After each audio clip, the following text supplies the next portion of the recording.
The moon that watched like an executioner. The moon was wrong.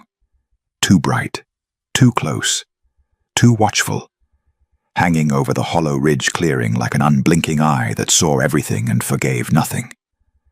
Stacy Weaver stood barefoot on the ritual stone, the frost biting into her skin with the cruelty of iron teeth.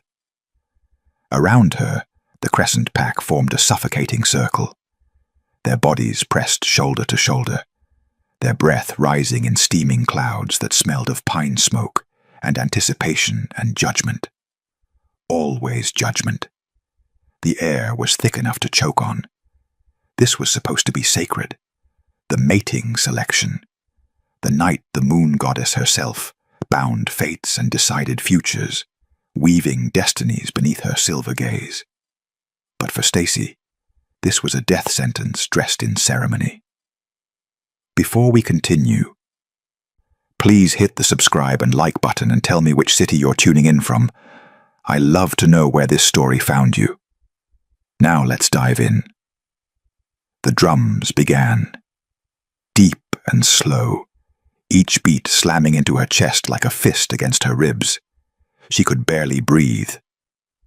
The thin ceremonial robe they draped over her shoulders did nothing to protect her from the cold, or from the eyes. So many eyes, watching, waiting, hungry for the spectacle of her submission. She was an Omega, the lowest rank, the silent one, a shadow wrapped in flesh, a wolf who'd learned early not to make eye contact, not to speak unless spoken to, not to dream of things that were never meant for girls like her. And tonight, the moon had chosen Marcus Hale. He stood across from her, bathed in firelight, his broad shoulders gilded gold, his face carved from arrogance and cruelty. He was the future alpha of the Crescent Pack, golden-haired, powerful, everything the pack worshipped. And he despised her. She could see it in the curve of his smile, in the way his gaze traveled over her body like she was meat on a hook. Not a person, not even a wolf, just a thing he would own. The memory clawed at her throat. 2 nights ago, behind the armory.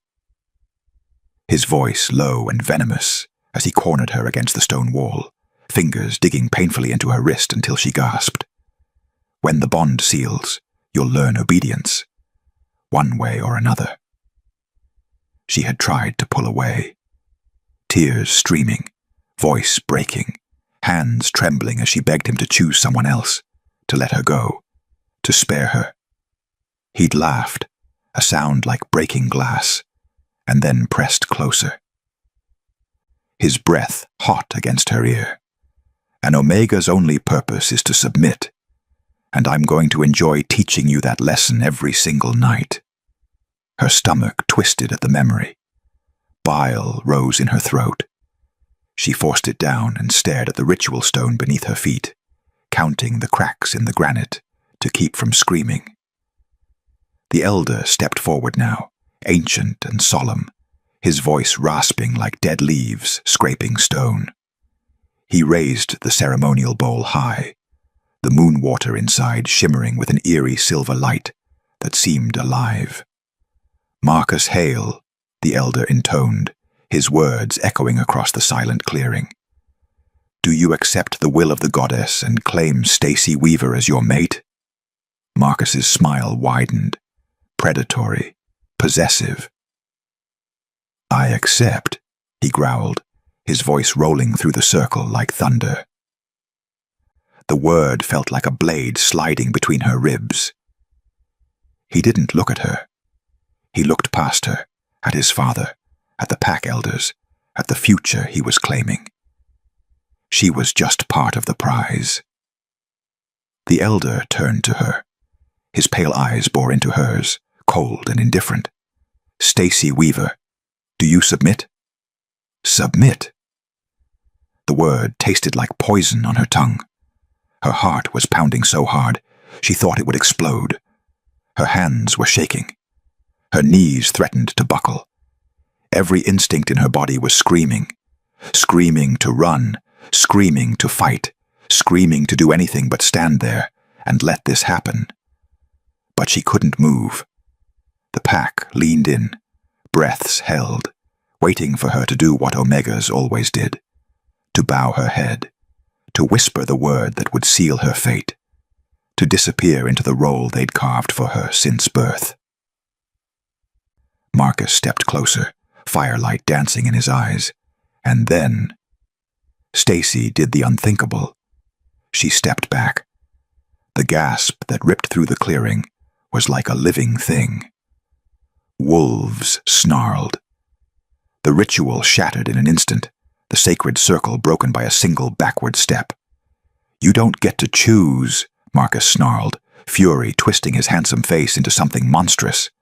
Stacy's voice came out steadier than she felt. "I do tonight." And then she ran. She tore through the forest, bare feet slamming against frozen ground, lungs burning, branches clawing at her skin like vengeful hands.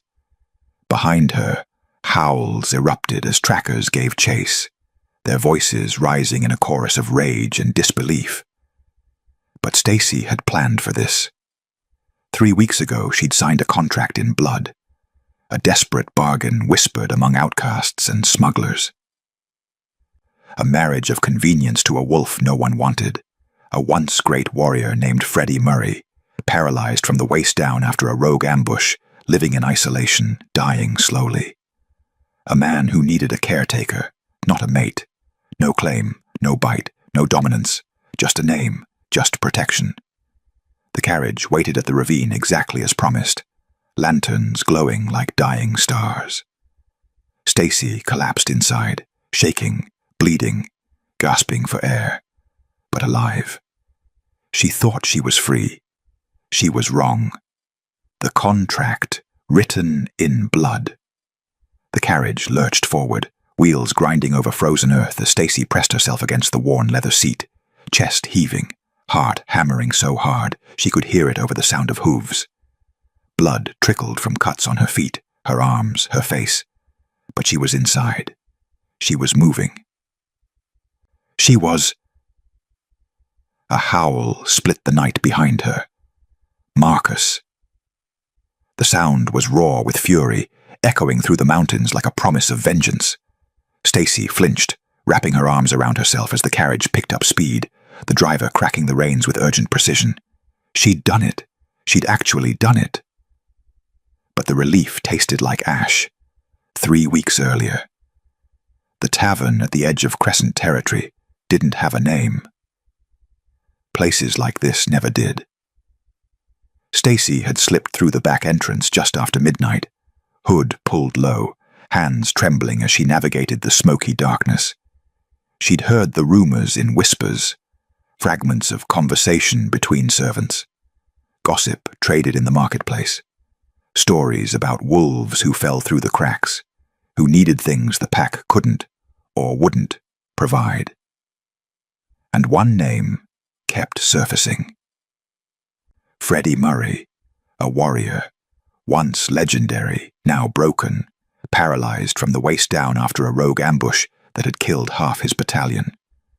Living in isolation somewhere beyond the northern border, dying slowly, alone. A man who needed a caretaker, a man who couldn't claim a mate even if he wanted to. The appeal was brutal in its simplicity. No dominance, no mating bite, no claim. Just a contract. A marriage in name only. Protection through a legal bond that even the Crescent Pack couldn't easily break. It wasn't hope. It was survival. Stacy had found the shadow broker in the corner booth. A wiry woman with silver-streaked hair and eyes that saw too much. She hadn't asked questions, hadn't offered sympathy. She'd simply slid a parchment across the scarred wooden table.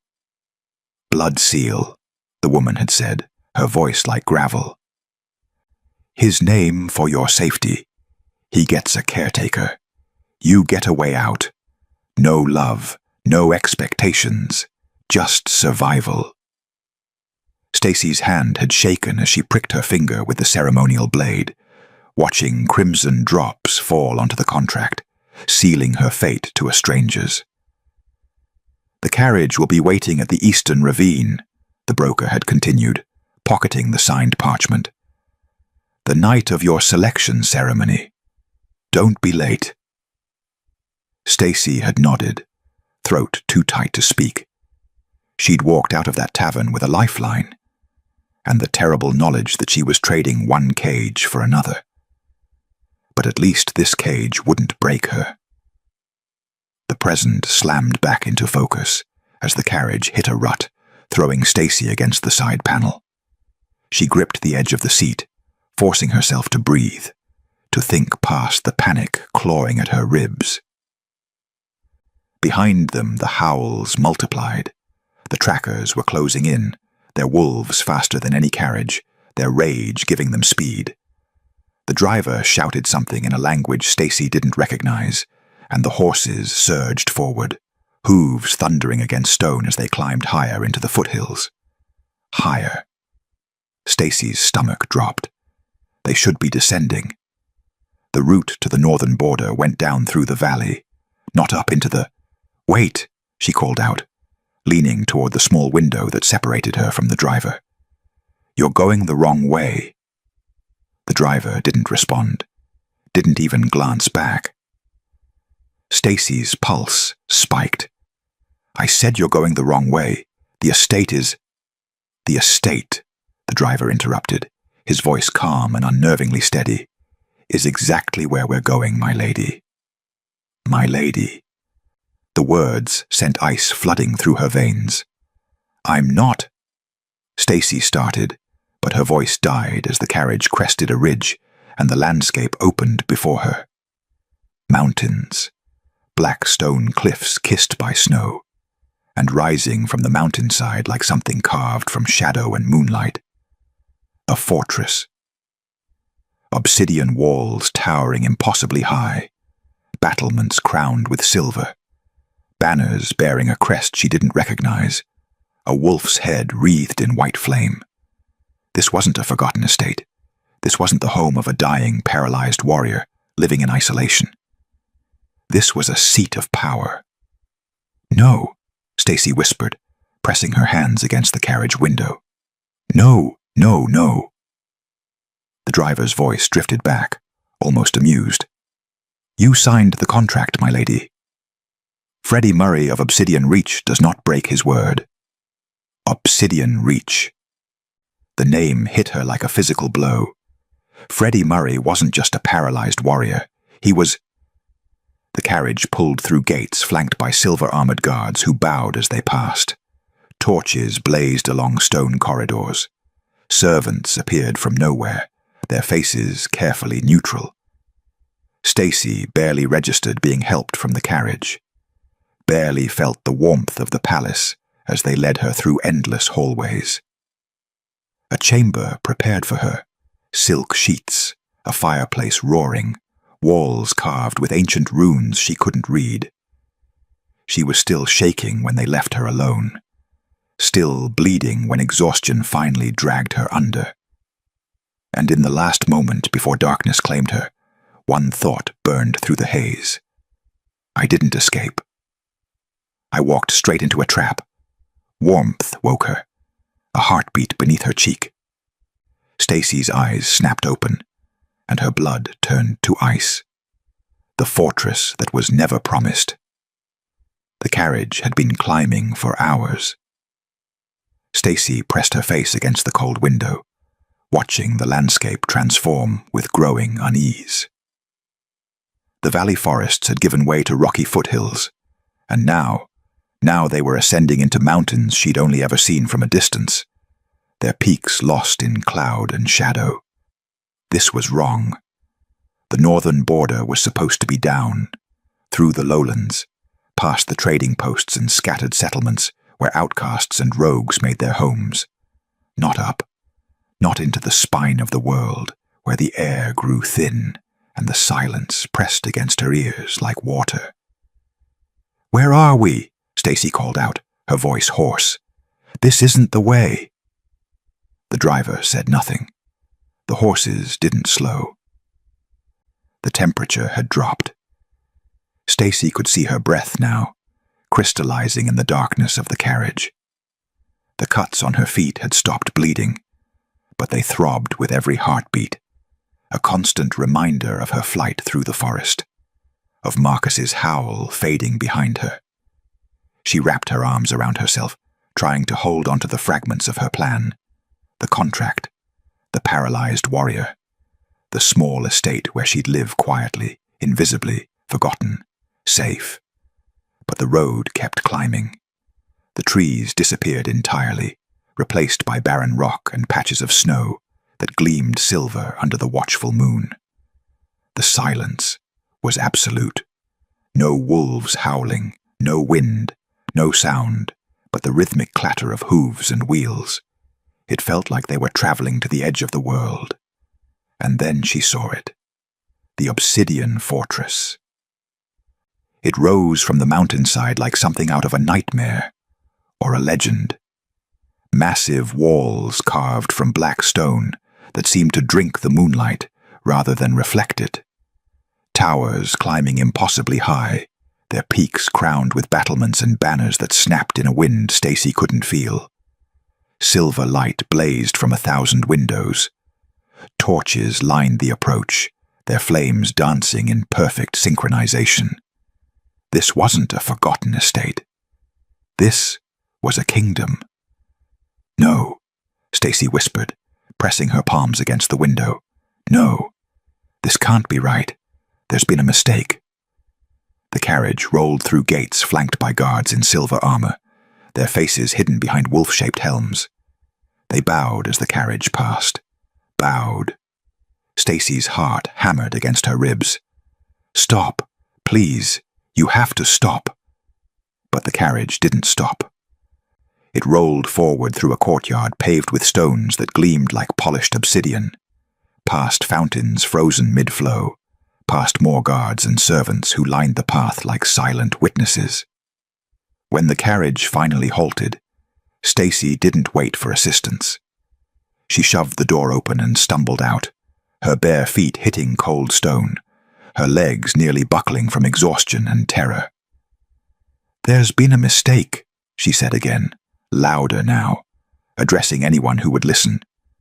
"I'm not supposed to be here. I signed a contract with Freddie Murray of Obsidian Reach," a woman's voice interrupted smoothly. Stacy spun to find a tall woman in midnight blue robes standing at the base of wide stone steps. Her silver hair was braided elaborately, her expression unreadable. "Yes," Stacy breathed. "But he's supposed to be, I thought—" "You thought correctly, my lady," the woman said, her tone perfectly neutral. "You married Freddie Murray, and now you are home." My lady. There was that phrase again, spoken with reverence, with formality, with power. "I don't understand," Stacy said, her voice cracking. "He's paralyzed. He's dying. He lives here," the woman said simply. She gestured to the fortress behind her. "As do you now. Come. You must be exhausted."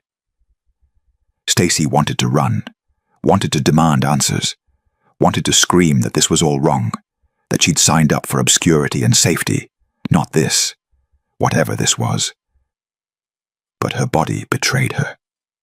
The adrenaline that had carried her through the ritual, through the forest, through the endless carriage ride, it drained away all at once.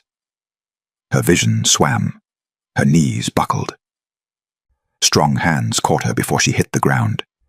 "Easy, my lady," a deep voice murmured. A guard, his face still hidden. "We have you." Stacy tried to protest as they lifted her, tried to fight as they carried her up the stone steps and through corridors that seemed to stretch on forever. Vaulted ceilings, tapestries depicting battles she didn't recognize, torches casting dancing shadows on walls carved with runes that hurt to look at too long. They brought her to a chamber that stole what little breath she had left. A massive bed draped in silk, a fireplace roaring with flames that gave off heat but no smoke. Windows overlooking mountains that stretched endlessly into the night. Everything was too beautiful, too perfect, too wrong. "Rest, my lady," someone said. She couldn't tell who anymore. "Everything will make sense soon."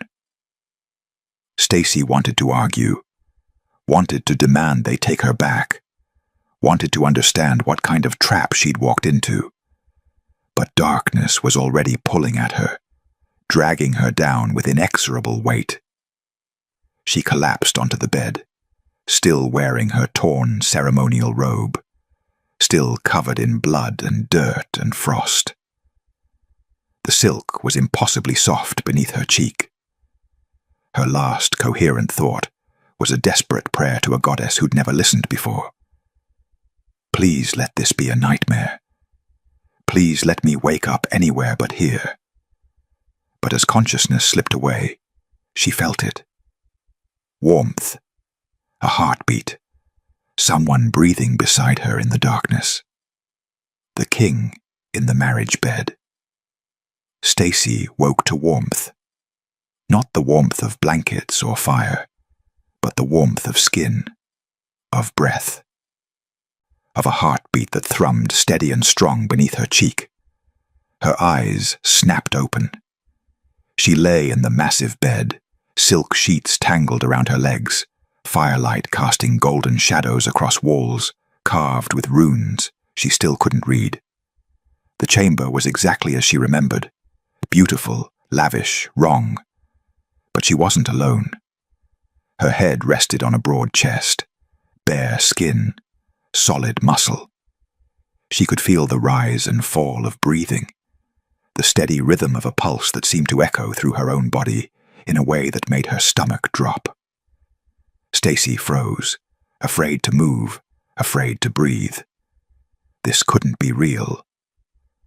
Slowly, carefully, she lifted her head.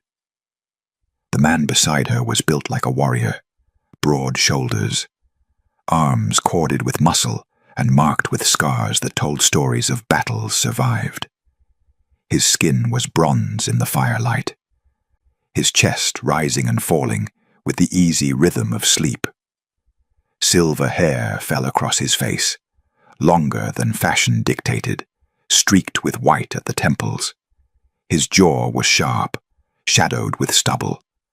A scar cut through his left eyebrow, another traced down his neck. He looked like violence made flesh, and he was moving. His legs shifted beneath the sheets, his fingers flexed against the pillow. Every muscle in his body radiated controlled power, very much not paralyzed. Stacy's heart slammed against her ribs. She scrambled backward, sheets twisting around her, nearly falling off the edge of the bed. His eyes opened, piercing blue, sharp as winter sky, alert in an instant, as if he'd been awake all along, simply waiting. "You're awake," he said. His voice was deep, controlled, carrying the weight of absolute authority. Stacy's back hit the ornate headboard. "Don't! Stay away from me!" He didn't move, didn't sit up, just watched her with those impossibly blue eyes, his expression unreadable. "You're safe," he said quietly. "Safe?" Stacy's voice cracked. "I wake up in bed with a stranger, and you tell me I'm safe." "Not a stranger." His gaze didn't waver. "Your husband." The word hit her like a physical blow. "You're not Freddie Murray," she whispered. "You can't be. He's paralyzed." The man sat up slowly, every movement deliberate and controlled. The sheets pooled at his waist, revealing more scars, more evidence of a body that had seen war and survived it. Dying? Living in isolation? He reached toward the nightstand. Stacy flinched, but he only picked up a crown. Silver, elegant, unmistakable. He set it down between them on the silk sheets like an accusation. "My full name," he said, his voice steady and terrible, is Freddie Murray of Obsidian Reach." He paused, letting the words settle like stones. "Alpha King of the Northern Territories." The room tilted. Stacy couldn't breathe, couldn't think. The pieces crashed together in her mind. The fortress, the guards, the reverence. "My lady." "No," she breathed. "No, that's not. The contract said Freddie Murray." His eyes held hers. It didn't lie. "You're not paralyzed. No. You're not dying." "That," he said quietly, "is more complicated." Stacy's hands were shaking. "You tricked me. The broker, the contract, all of it. You tricked me." "I saved you," Freddie said, and for the first time, something flickered in his expression. Not anger, something deeper. "From a man who would have destroyed you piece by piece until nothing remained. By binding me instead." Stacy's voice rose. "By lying to me. By—" She stopped. Her shoulder was burning. Stacy looked down, pulling at the collar of her torn ceremonial robe. Her breath caught. A mark glowed beneath her skin. Silver and white, intricate as frost patterns on glass, pulsing in rhythm with her heartbeat. It looked ancient, powerful, permanent. "What did you do to me?" she whispered. Freddie's expression remained carefully neutral. "The bond formed the moment you entered Obsidian Reach. Royal territory. Royal magic." He paused. "You married a king, Stacy, whether you knew it or not. I didn't consent to this." She was on her feet now, backing toward the door, fury and terror warring in her chest. "I didn't agree to a bond. I signed up for a name, for protection, for survival," Freddie finished, "and that's exactly what I'm offering you." "This isn't survival. This is—" She couldn't find the words. "This is ownership." "Yes," he admitted, and the honesty of it stole her breath. "And I will answer for that. But first—" He stood. Stacy stumbled back another step. He moved like liquid power, like a predator who'd learned to mask his strength beneath civility. He reached for his shirt, pulling it on with practiced efficiency, and then he stopped, turned, pulled the fabric aside to reveal his chest. A mark burned there, angry red against bronze skin. Not a scar, something alive, pulsing, wrong. "This," Freddie said quietly, "is a curse. Cast by a witch I killed in battle 5 years ago. Every full moon, my wolf loses control. I become something feral. Something that has killed before." His eyes met hers. "I'm running out of time." Stacy's throat was tight. "What does that have to do with me?" "Because you carry white ember blood," he said. "A lineage believed extinct. Power capable of calming cursed wolves, of breaking bonds that should never have been forged." She laughed. A broken, desperate sound. "I'm an Omega, the weakest wolf in the Crescent Pack. I don't have power." "You were hidden," Freddie corrected. "Not weak. Your parents suppressed your abilities to keep you safe. But I've searched for you for 3 years." He took a step closer. "You're the only one who can save me. Or die trying." "Yes." At least he didn't lie about that. Stacy's mind was spinning. The bond mark on her shoulder. The curse on his chest. The fortress. The crown. Everything she'd thought she was running to had been a carefully constructed trap. "When?" she asked, her voice hollow. Freddie's expression darkened. "The full moon is tomorrow night." The beast. Beneath the crown. The palace changed as the full moon rose. Stacy felt it in the air, a charge like lightning waiting to strike. Servants moved through corridors with hurried steps and lowered voices. Guards checked weapons that gleamed silver in the torchlight. Doors were reinforced, windows shuttered. Everyone was preparing for war. She'd spent the day in her chamber, fury and fear warring in her chest. The bond mark on her shoulder pulsed with steady rhythm, a constant reminder of the trap she'd walked into. Freddie had given her space, or perhaps he'd been avoiding her. Either way, she hadn't seen him since that terrible morning revelation. Alpha King, cursed, tomorrow night. Now tomorrow had become tonight. Stacy stood at her window, watching the moon climb above the mountains. It was enormous, swollen and bright, hanging in the sky like a wound that refused to close. Just like the night of the selection ceremony. "My lady," a soft voice behind her. The woman in midnight blue robes. She'd said her name was Ilara, the king's advisor. "You should move to the lower chambers. It's safer there." Safer from what? Stacy didn't turn from the window. A pause. From what he becomes. Stacy finally looked at her. Has anyone ever survived calming him? Ilara's expression flickered, just for a moment. Grief. Loss. 3 have tried. Healers, witches. One claimed to have phoenix blood. Her voice dropped.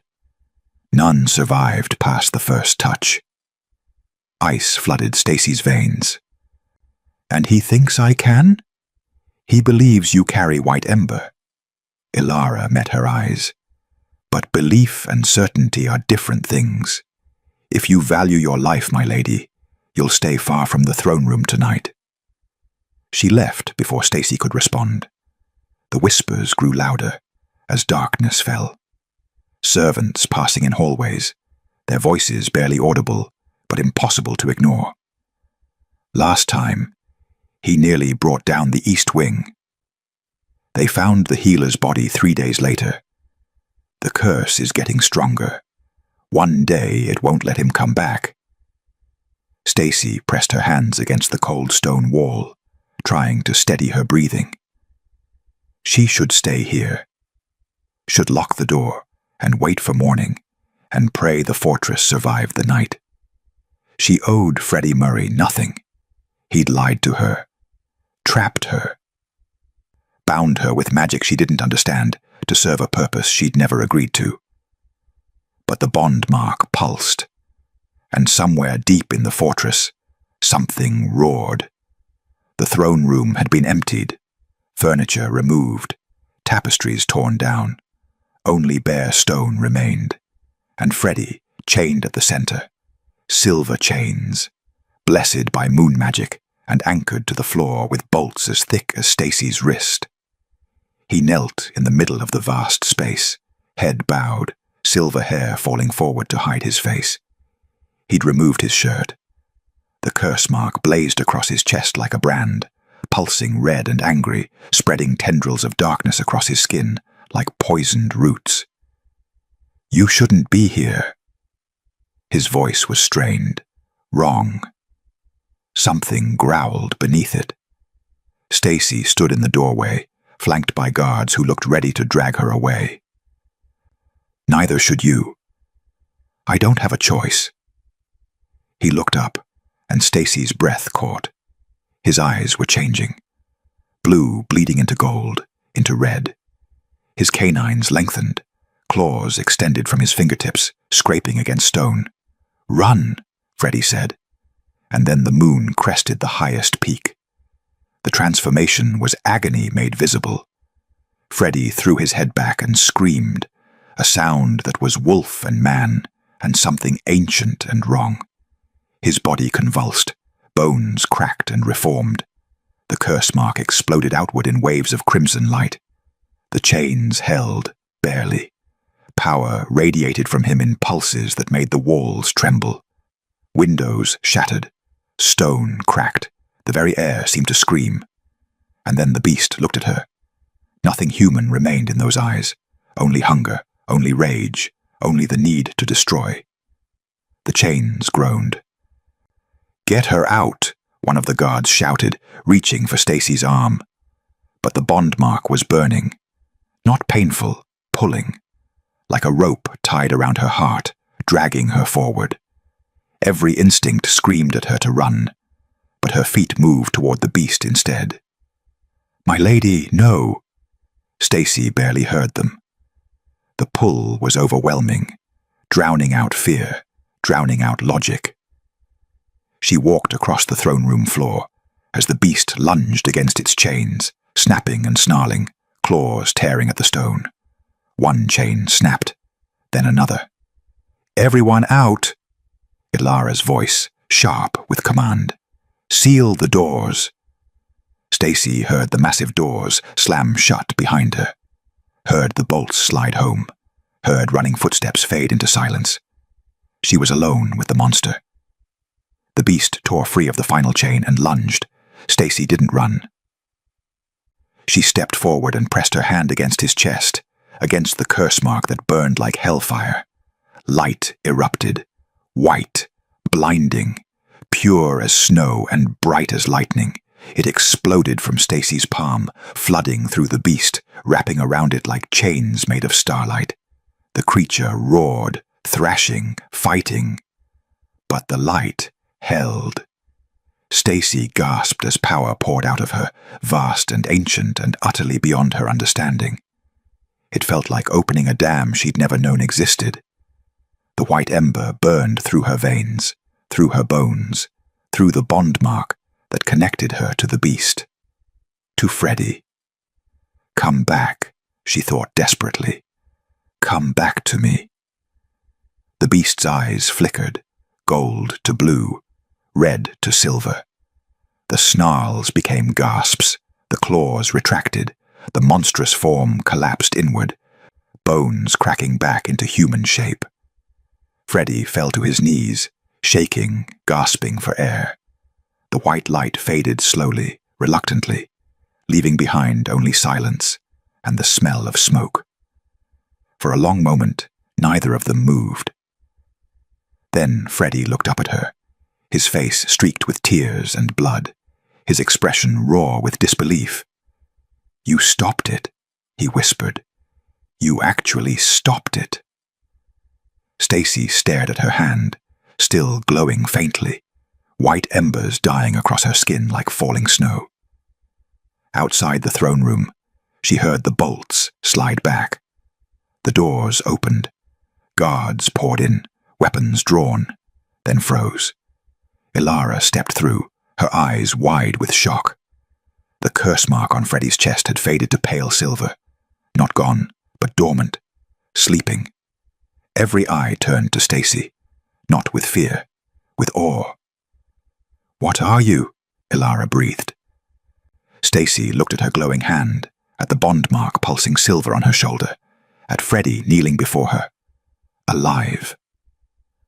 "I don't know," she whispered. But one thing was certain. She was not the weak Omega the Crescent Pack had believed her to be. She had never been weak at all. The truth buried in her blood. They brought her to the seer's chamber at dawn. Stacy had barely slept. Her hand still tingled where the white fire had erupted, and the bond mark on her shoulder pulsed with a steady rhythm that felt louder now, more insistent. As if saving Freddy's life had awakened something that refused to be ignored. The chamber was circular, carved into the heart of the mountain itself. Crystals embedded in the walls caught the morning light, scattering rainbows across ancient tapestries. An elderly woman sat at the center, her white hair braided with silver thread, her eyes clouded with the milky veil of the sight. "White ember," the seer said before anyone spoke. Her voice was like wind through hollow stones. I had hoped I would never see it again. Stacy stood rigid, Ilara beside her, Freddy lingering near the doorway, as if afraid to come closer. "What does it mean?" "It means you are descended from the first wolves blessed by the moon goddess herself." The seer gestured for Stacy to approach. "May I?" Stacy hesitated, then extended her hand. The seer's fingers were cold as she traced the faint glow still visible beneath Stacy's skin. White ember wolves were peacemakers, healers of cursed bonds, bridges between feral and civilized. Her clouded eyes lifted. And they were hunted to extinction 300 years ago. Why? Because power always breeds fear, Ilara said quietly. White ember wolves could break alpha dominance, could sever mate bonds, could calm rogues and end blood feuds with a touch. She paused. Alphas across the territories banded together and wiped them out. Stacy's stomach turned. My parents knew what you were, the seer finished. They suppressed your power the day you were born, bound it with blood magic so deep you would never sense it, never access it. Her expression softened. They saved your life by making you invisible. They made me weak, Stacy whispered. They made you safe. The seer released her hand. But suppression is not permanent. As you grew, the power would have begun to leak through. Small things at first. Emotions calming when you entered a room. Tensions easing in your presence. Nothing obvious enough to notice. Unless someone was looking for it, Freddie said from the doorway. Everyone turned to him. He stepped forward slowly, his expression carefully controlled.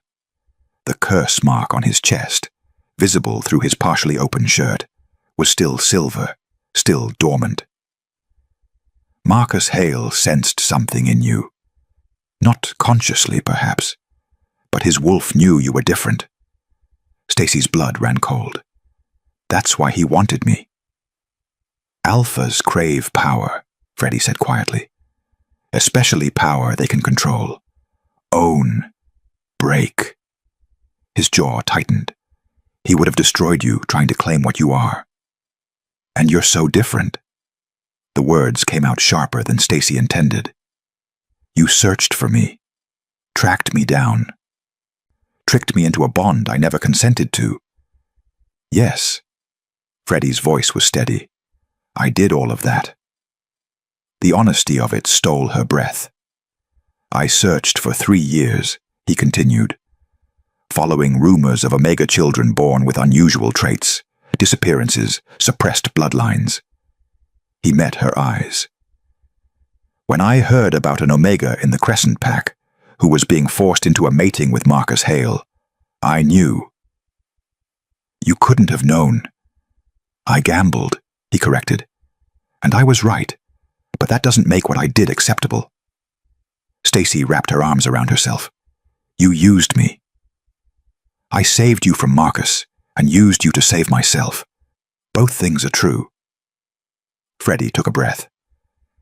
And now I'm going to give you something I should have offered from the beginning. He crossed the chamber and knelt before her.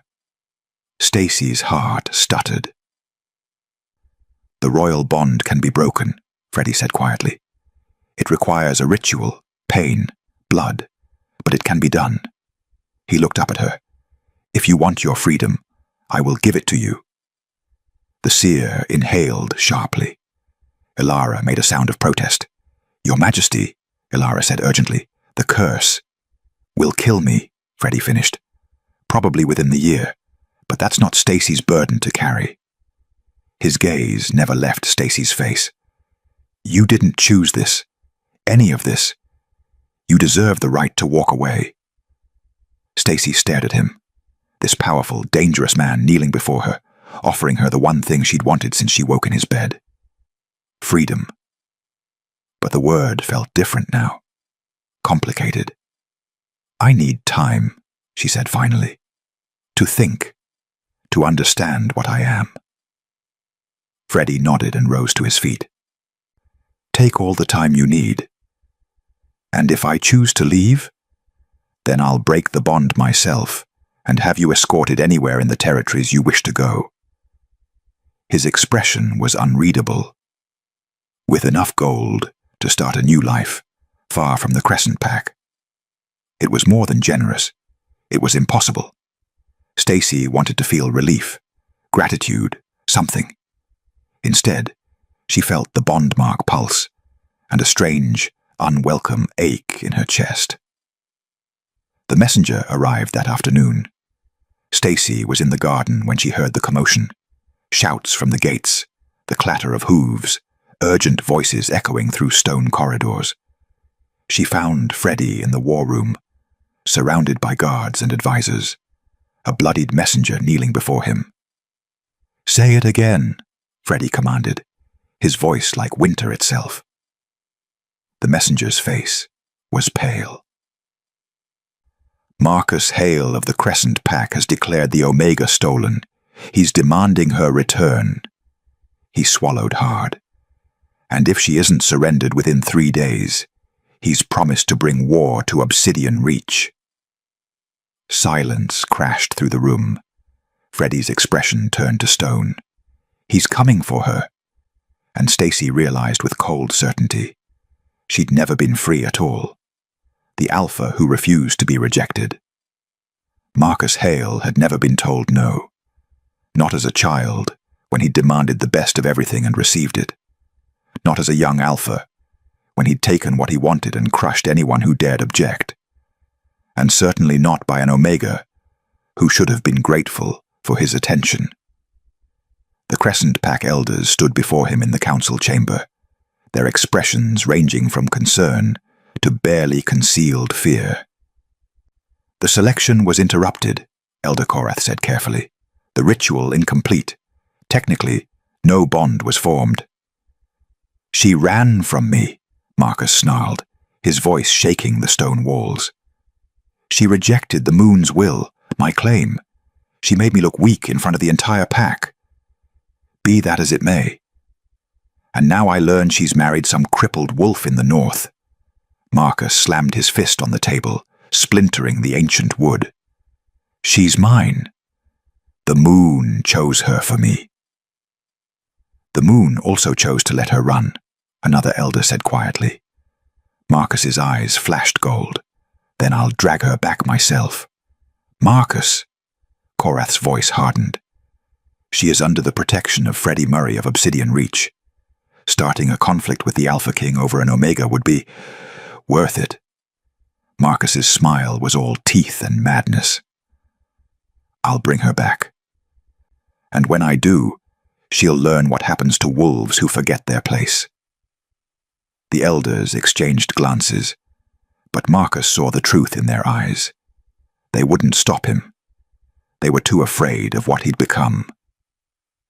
Marcus rode for Obsidian Reach with 20 of his best warriors, their wolves running hard through mountain passes and snow-covered ridges.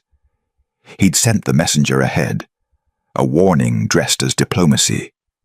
Return the Omega or face consequences. But Marcus didn't want diplomacy. He wanted blood. They reached the fortress at dusk on the 3rd day. The obsidian walls rose before them like a monument to power Marcus had only heard rumors of. Guards lined the battlements, their silver armor gleaming in torchlight. The gates opened before Marcus could demand entrance. Freddie Murray stood in the courtyard, flanked by armed guards, his expression carved from ice. He wore no crown, but power radiated from him like heat from a forge. Marcus dismounted slowly, his warriors spreading out behind him. "You have something that belongs to me," Marcus said, his voice carrying across the courtyard. "I have a wife," Freddie corrected calmly, "legally bound by contract and blood. She belongs to herself. She rejected a sacred ritual." "She rejected you," Freddie interrupted. "There's a difference." Marcus's control slipped. His eyes flashed gold. "You think your walls protect you? Your title? I'll tear this fortress apart stone by stone if I have to. You're welcome to try." The challenge hung in the air like drawn steel. Marcus felt his wolf surge forward, felt the power coiling in his muscles, ready to strike. And then he looked at Freddie Murray. Really looked. This wasn't a crippled warrior dying in isolation. This was an Alpha King who'd survived battles Marcus could only imagine, whose scars told stories of wars won and enemies crushed, whose power made Marcus's wolf instinctively want to submit. Marcus would lose. Not eventually. Not after a long fight. Immediately. The realization was bitter as poison. 3 days, Freddy said quietly. You have 3 days to leave my territory peacefully. After that, you're an enemy of the crown. Marcus's smile never wavered, but something dark and desperate flickered behind his eyes. You can't watch her forever. He turned and left, his warriors following, their retreat echoing across the mountains. But Marcus Hale had never learned to accept defeat. That night, Stacy couldn't sleep. The confrontation at the gates had shaken something loose inside her. She'd watched from her window as Marcus rode away, and the look on his face. That wasn't surrender. That was a promise. She paced her chamber, the bond mark pulsing steadily.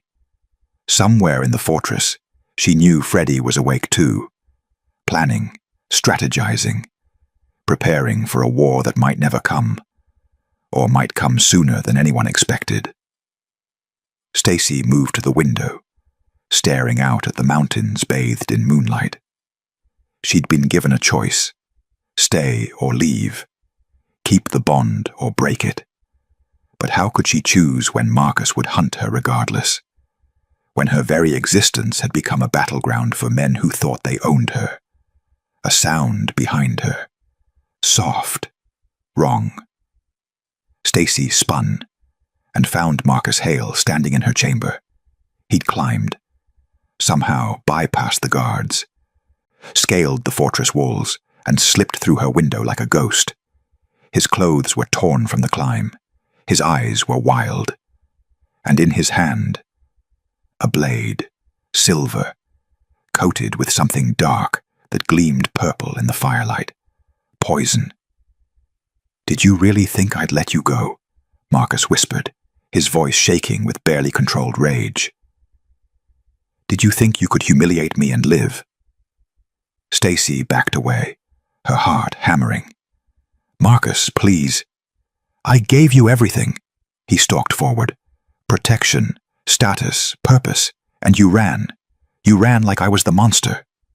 "You are a monster," Stacy said, her voice steadier than she felt. Something in Marcus's expression cracked. "Then you should have submitted when you had the chance." He lunged. The poisoned blade flashed in the firelight, aimed straight for her heart. Stacy screamed, and the door exploded inward. White ember unleashed. Freddy moved like lightning. He crossed the chamber in a blur of motion, intercepting Marcus's lunge, his body a shield between the blade and Stacy. The poisoned steel, meant for her heart, buried itself in his shoulder instead. Freddy staggered, his face draining of color. "No!" Stacy screamed. Marcus wrenched the blade free, his expression twisted with savage satisfaction. "Wolf's bane," he hissed, "specially prepared. Even an alpha king can't survive." Freddy's fist connected with Marcus's jaw, sending him crashing into the stone wall. But the movement cost him. He dropped to one knee, the poison already spreading through his veins in black tendrils visible beneath his skin. "Freddy!" Stacy rushed to his side. His eyes were already glazing. The curse mark on his chest flared red, responding to the poison, to the trauma. "Get out," he rasped. "Guards." "Are unconscious in the hallway." Marcus spat blood and rose unsteadily. "Did you think I came unprepared?" He gripped the blade tighter. "I'll kill him first. Make you watch. Then I'll take you back and teach you what happens to disobedient." Something inside Stacy snapped. Not fear, not panic. Rage. Pure, incandescent, absolute rage. She'd spent her entire life being prey, being hunted, being told she was weak, worthless, meant only to submit and serve and suffer in silence. But she'd stopped a curse that had killed 3 before her. She carried the blood of the first wolves blessed by the moon goddess herself, and she was done being afraid. White fire erupted from Stacy's hands. Not the gentle light that had calmed Freddy's curse, not the tentative flicker from before. This was an inferno. It exploded outward in waves of blinding brightness, pure as starlight and hot as the sun. The power roared through her veins, vast and ancient and utterly beyond control. She felt it burning away the suppression her parents had placed on her, shattering the bonds that had kept her small and silent and safe. The white ember answered to no one. "What?" Marcus stumbled back, raising his arm against the light. Stacy stepped forward, and the fire moved with her. "You wanted to own me," she said, her voice echoing with power that made the walls tremble. "Break me, teach me my place." The white flames wrapped around Marcus like chains. He screamed, not in pain, though the fire burned hot enough to sear, but in terror. The white ember didn't just attack the body, it attacked the wolf within. The dominance, the darkness, everything Marcus had built his identity upon. "Stop," he gasped, falling to his knees. "Please. Did you stop when I begged?" Stacy's hands blazed brighter. The bond mark on her shoulder burned white hot. "Did you show mercy when I was cornered behind the armory, when I cried?" The palace shook. Windows shattered throughout the fortress, glass raining down in crystalline waterfalls. Stone cracked. The very foundations groaned as power poured from Stacy in waves that threatened to tear reality apart. Guards burst into the chamber, then froze at the threshold, shielding their eyes from the light. Ilara's voice cut through the chaos. "Stacy, you have to stop. You'll bring down the entire—" "He tried to kill Freddy," Stacy said, her voice barely recognizable. "He would have killed me. Dragged me back. Made me—" Her voice broke. And the white ember surged one final time. Marcus Hale screamed as the fire consumed him. Not his body, but his wolf. The alpha power that had made him cruel and arrogant and convinced of his own invincibility. The dominance he'd wielded like a weapon against anyone weaker than himself. The white ember stripped it away, piece by piece, until nothing remained but a broken man sobbing on scorched stone. Stacy released the power. The fire vanished. The sudden absence of light left the chamber in darkness, broken only by dying embers floating in the air like snow. Stacy swayed. "Freddy," she whispered, remembering. He was still on his knees, the poison still spreading, but his eyes were open, clear. The curse mark on his chest pulsed silver. Responding to her power, fighting the wolfsbane with borrowed white ember strength. "You saved me," he said hoarsely. "Again." Stacy tried to smile, tried to answer, but the power had taken everything. Her legs gave out. Strong arms caught her before she hit the ground. Guards, Ilara. She couldn't tell anymore. The world was spinning, darkness closing in from the edges of her vision. The last thing she saw was Marcus Hale being dragged away in chains, his wolf broken, his eyes empty. Not dead, though perhaps death would have been kinder than what she'd done to him. She'd taken everything that made him dangerous, left him alive to remember it.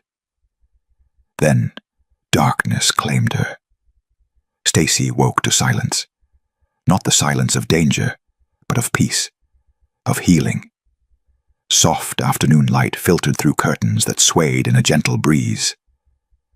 She lay in the massive bed, silk sheets cool against her skin, her body aching but whole. The bond mark on her shoulder pulsed steadily, quieter now, like a heartbeat settling into rest.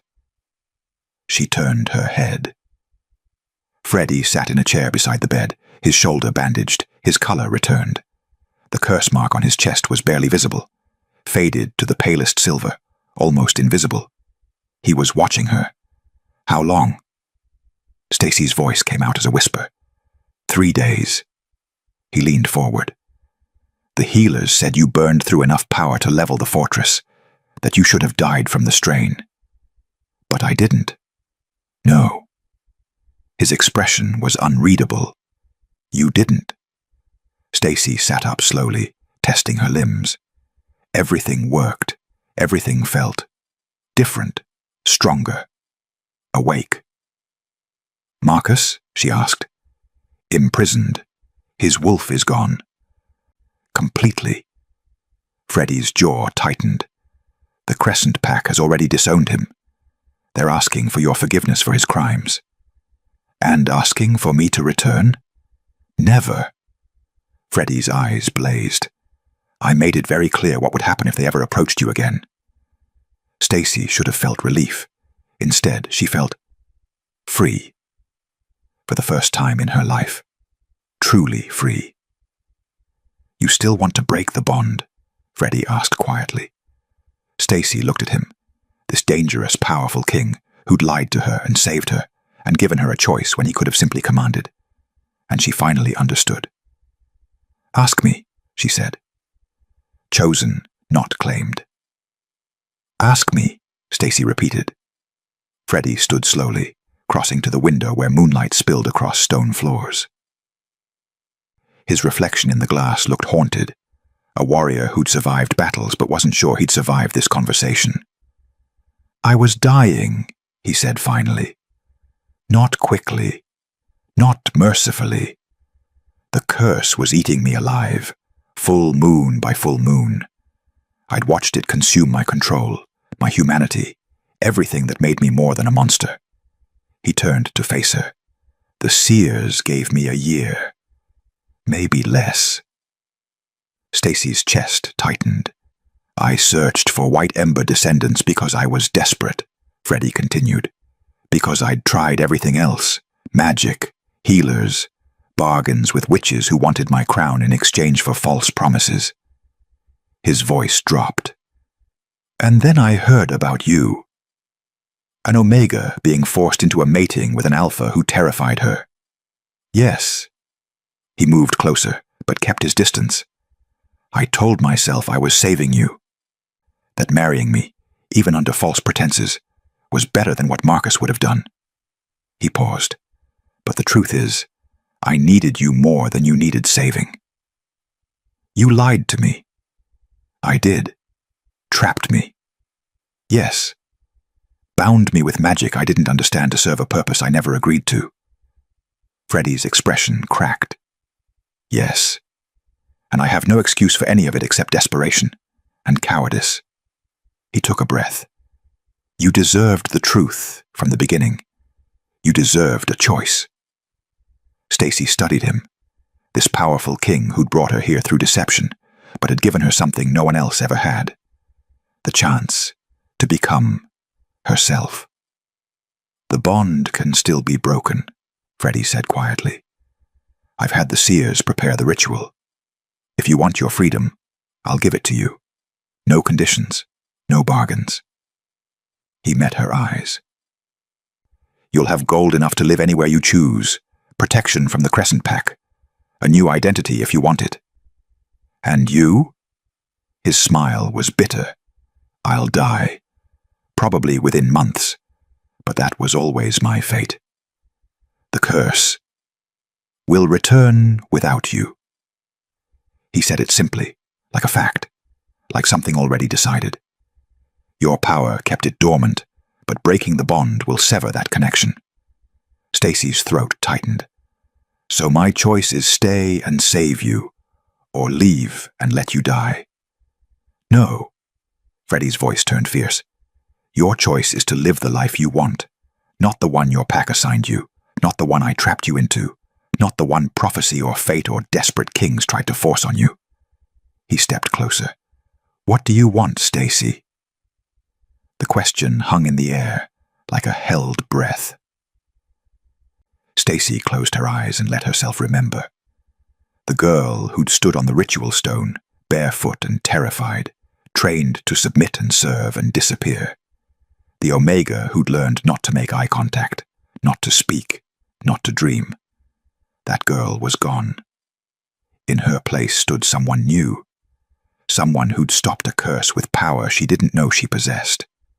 Someone who'd faced down the Alpha, who'd tormented her, and stripped away everything that made him dangerous. Someone who'd chosen to run when running meant risking everything. Someone who'd been hidden her entire life, not because she was weak, but because she was dangerous. Stacy opened her eyes. "I spent my whole life being claimed," she said quietly, "by my pack, by Marcus, by expectations and hierarchy, and rules designed to keep me small." She looked at Freddie. "You claimed me too, even if you had reasons, even if you were dying. I know." His voice was rough. "And I'm sorry. But you also gave me something no one else ever did." Stacy stood, crossing to him.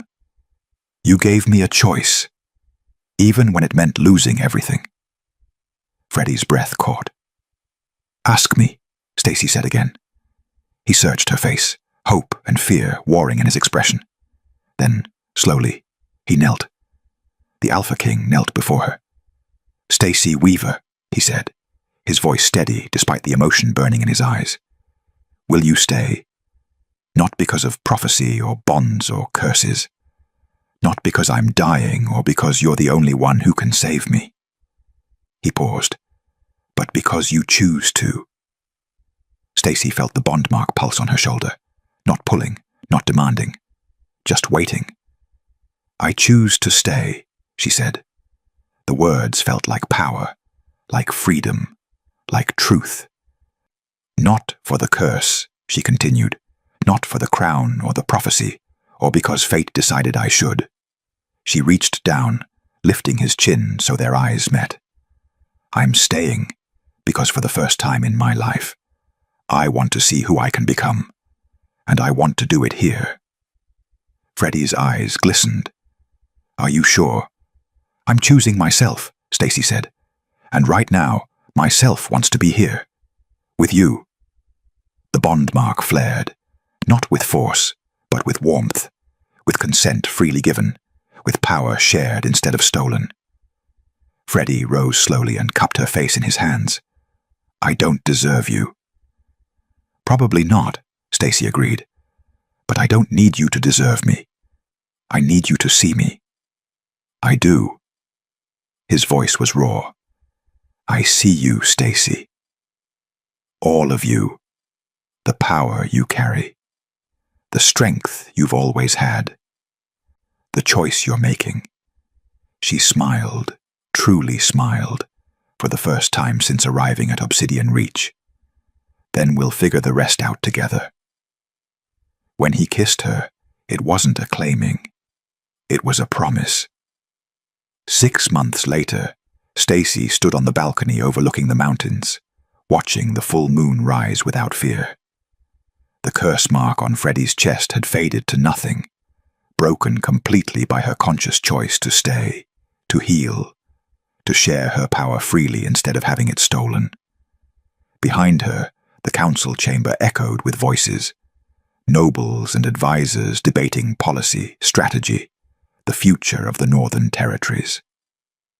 They'd learned quickly that the new queen wasn't decoration, that her voice carried weight, that white ember power came with wisdom the kingdom desperately needed.